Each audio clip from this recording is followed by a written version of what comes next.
Tag TV and Tag Radio. Be seen and heard by both technology users and technology producers throughout the state of Georgia and around the world.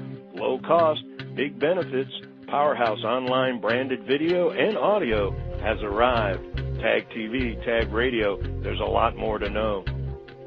This edition of Tech Talk is brought to you by GlobalSpeak.com, new media consultants, corporate video and audio communications, video and audio production and distribution, live and virtual event production.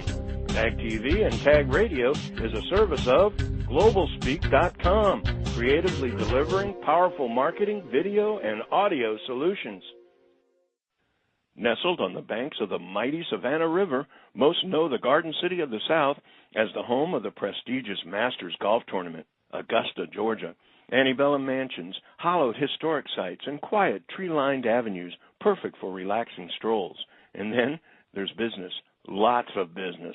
In October of '09, Business Week ranked Augusta 23 out of 40 strongest metro economies in the United States. And its economic strength doesn't end there.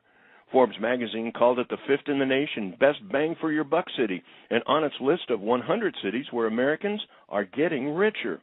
Other publications ranked it as the top 10 megasite in the South, second most recession-proof city in the United States, second strongest performing metro area in the U.S., seventh most resilient metro economy in the nation. Steady growth, stable economy, desirable quality of life, strong base of manufacturers, large employers, world-class medical community, and strategic military base. Not to mention, they speak geek. Greetings, everyone. It's Tuesday, December 13, 2011, and this is Tech Talk with Technology Association of Georgia President Tino Mantella. I'm your guest host, Frank Baia. We go to Augusta, Georgia to meet Dr. Gregory Baker, Vice President and General Manager for Computer Masters of Augusta, CMA, for a special business outlook on the Garden City. We bypass the mansions and Augusta National Golf Course for an in-depth look at the area's economy, present and future. Dr. Baker, as Vice President and General Manager of CMA, an information technology solution company based in Augusta for some 27 years, serves approximately 200 small and medium-sized businesses. Greg's prior management experience at Lockheed Martin had him working on special cutting-edge development programs. His technical achievements include co-authorship on 3 U.S. patents. It's from clouds in Augusta to the recent Stop Online Piracy hearings, voice over IP, to a fun look at geek gadgets for the holiday gift list. It's a Tech Talk on the road as we geek speak Augusta, Georgia e-economy with Vice President, General Manager, Computer Masters of Augusta, Dr. Gregory Baker. Dr. Gregory, welcome to Tech Talk. Well, thank you, Frank. It's good to be here today. Well, it's very unique for us to have an opportunity. We know we talk about the Technology Association of Georgia, but we don't often get an opportunity to speak to some of the outlying cities that are really doing some dramatic things, obviously Augusta. You've been doing a good bit with the latest and the greatest technology advances. You know, everybody's talking about the cloud. Why don't you start by talking a little bit about the cloud and what you're doing as far as Augusta and some of your clients are concerned? Sure, I'd love to. Really what we've seen in the past year or so is just a lot of folks wanting to move into the cloud. We work, with the small and medium-sized businesses, and really what we're seeing is folks are not wanting to buy any more servers. They'd rather try to figure out how can we get all those applications and data storage into the cloud, and that's what we've seen, at least in the Augusta area. Well, we hear a lot about Augusta being centralized as far as healthcare and other technologies. Maybe tell a little bit to our members and listening audience about the makeup of the community. Certainly, I'm sure it's a microcosm for what we experience here in Metro Atlanta, but maybe give us some insight as to what are some of the key sectors. Sure. Well, I mean, medical is obviously one of the largest sectors with the Georgia Health Science University here in town, and a number of other major hospitals like University Hospital. We have Doctors Hospital and Trinity Hospital. It's not, and but those really are driving the industry here. What we're seeing in that community is a lot of hosted applications. The EMR vendors are obviously putting their stuff into the cloud, and from a physician's perspective, it just makes a lot more sense to purchase a hosted service and not have to worry about all the infrastructure and networking that goes along with hosting their own EHR system. Now, TAG has identified over the last couple of years that health IT is actually one of the industry sector where Georgia leads.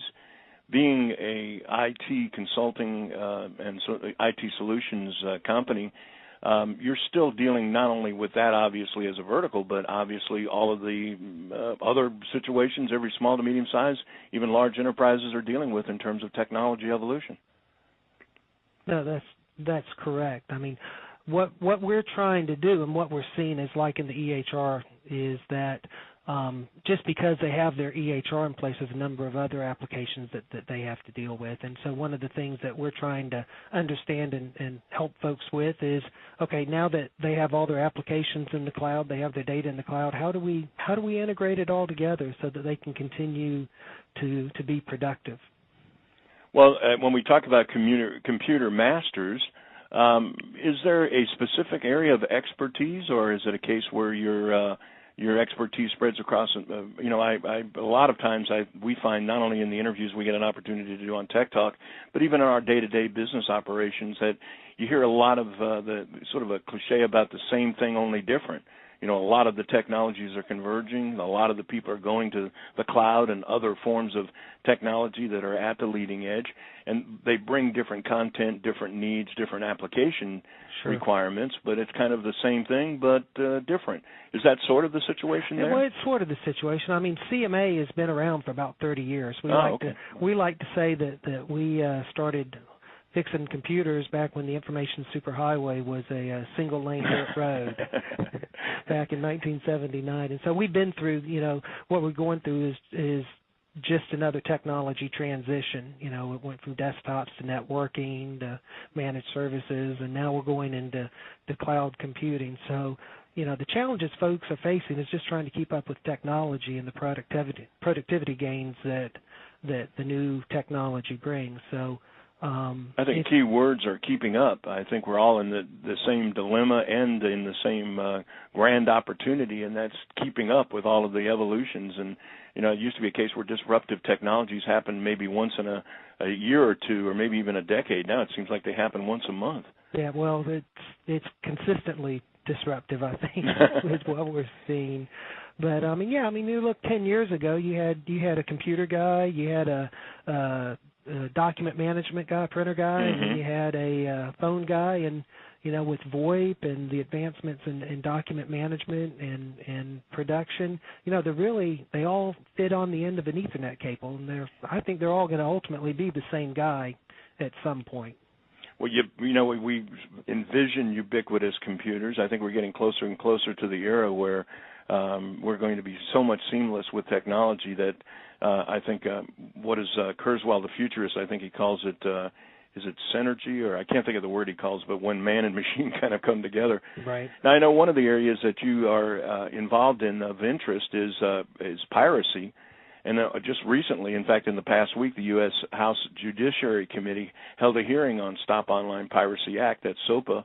Sure. Can you tell our audience a little bit about the act and how it could affect our members here at TAG? Sure. Well, basically, a couple of characteristics of the act. It's originated from the need and the desire to protect copyrighted content online, which is absolutely perfectly valid attempt to do.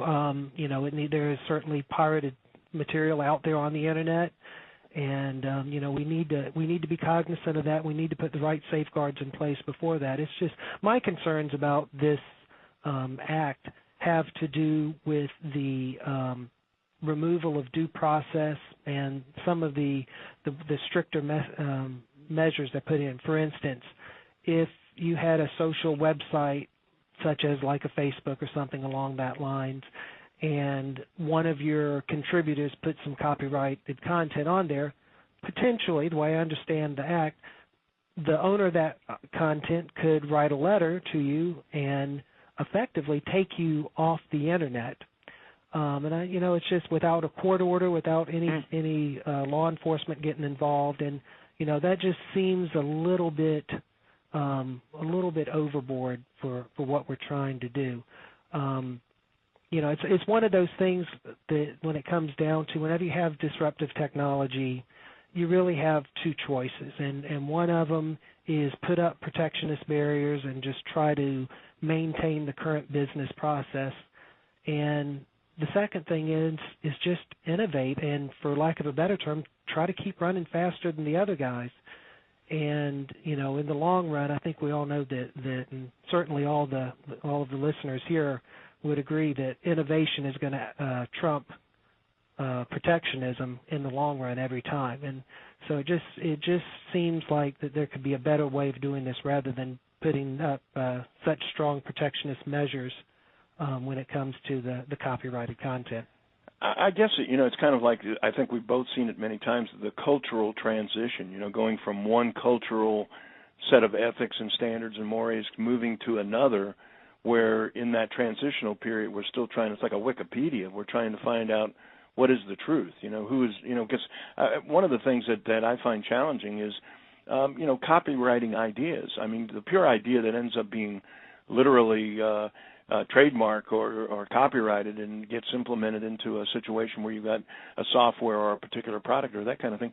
But when you're in open dialogue where there's back and forth on blogs and on best practices type discussions, I often find myself saying, I was thinking that same thing just last week, something like that, and how we can, like you say, put a cap on innovation in an effort to control the evolution of that type of thought process would seem to be really challenging. It would be, and it's just ultimately you're going to stop ideas, you're going to stop innovation, and where we are right now, just stopping innovation does not seem like the right thing for where we need to be going. Well, let's talk. You mentioned a little bit about voice over internet protocol, VoIP, and that's another technology that I know you're familiar with. Maybe give us, some of our listeners, what are the trends in VoIP over the next year or two? Sure. Well, one of the things that we see coming down the road is growth in mobile VoIP. Having like that all-in-one mobile device, it's just for businesses, it's just becoming more and more important. And it's nice to be able to walk in and out of the office and not have to worry about the brick of the phone sitting on your desk. It's just you got one phone that manages everything. We've looked at, some of the SIP applications for smartphones, registered them with our, IP-PBX, and, we've actually got a couple of customers that are, actually truly cutting cost whenever it comes to this type of technology. So it's really nice to see, and I think we're going to see more and more of that type of stuff as the applications become available for the Droids and for the iPhones. Just it's one of those promising technologies I hope we can really see grow in the next year. Well, we're narrowing down on the holiday season, getting close to Christmas. I was just sitting here thinking as you were talking, you being the expert and talking about all of the great technologies and some of the trends, what if somebody were to ask you what should be on someone's holiday gift list for this year? Well, there's actually a large number of really kind of cool technology gadgets out there. It's kind of one of the areas I like to keep up with. Some you've got the Bluetooth speakers. I know they've been around for a while, but like the X Mini is a great gift for someone that you can pair it up with, a mobile application like Pandora, Spotify. Then also for under $50, you can also get something like the Roku LT streaming video. It integrates with the TV, has a number of different services, sure, Netflix and all that. I mean, those are all great devices. Of course, we all know tablets are going to be big this year. I mean, I think, with the iPad 2 and the Droid tablets that are coming out, I think that's going to be the big winner. But when it comes down to novel gadgets, and you got some person that's always hard, there's always that one person in your family to buy for. There is a place on the web called myrobotnation.com that you can go out and actually custom design a robot army for them, and it uses a 3D printing technology It's a new startup out in California. But I say myrobotnation.com. It's really kind of cool. We can custom design little robot miniatures for that hard to buy for a person in your family. Well, I have to say that's kind of a unique one. Although there's a cliche again too that says about being amazed versus being surprised. Every time we have an opportunity, and we're blessed to speak to so many different leaders and so many innovators and so many people that are involved in different aspects and segments of the technology industry, that there's always something new and different that's brought up. The other day I was watching a program and they actually were showing where they've got camera lenses now that you can buy for your camera off of your phone, so that you can zoom and actually put it on a tripod and use it as a video camera with some of the application technologies of a standard camera. Well, one of the great parts about where we are is the future is evolving. It's continuing. We often talk about dynamic fluidity. I think now we talk about exponential growth. It's getting phantasmagoric. And certainly I think you would agree with that. Dr. Gregory Baker, Doctor, thank you so much for taking time out of your busy schedule to join us here on Tech Talk. It's my pleasure.